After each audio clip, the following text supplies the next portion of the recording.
మనిషి ఎప్పుడు సంతోషంగా ఉండాలి అంటే అది కష్టమే కదా. అంతేనండి, నిజమేనండి. అసలు ఎంత ట్రై చేసినా హ్యాపీగా ఉండాలి, నవ్వుతూ ఉండాలి అని ఎంత ట్రై చేసినా ఎవరో ఒకరు ఏదో ఒక రూపంలో బాధపడుతూనే ఉంటారు. కొన్ని ధైర్యంగా ఎదిరించి బతకాలన్న కోరిక ఉంది నాకు, కానీ చేత అవటం లేదు. చాలా వరకు ఎంతో ట్రై చేస్తున్నాను, చేత అవటంలే. ఏం చేద్దాం, రాసిన దేవుడు వచ్చి తొలగిస్తే కానీ తగలవ్వదు కదా. వెళ్ళండి, ఎందుకు ఇవన్నీ అనుకుంటే మనకు ఉండేది మామూలే.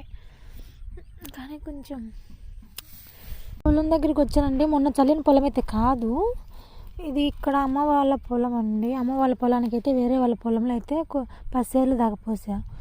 అది చూడండి ఎంత అన్యాయంగా చాలా పతలాగా అయితే ఉంది. సరిపోతుందో లేదో చెప్పండి. 30 సెంట్లు నేల 10 సేర్లు దాకా పోసాను.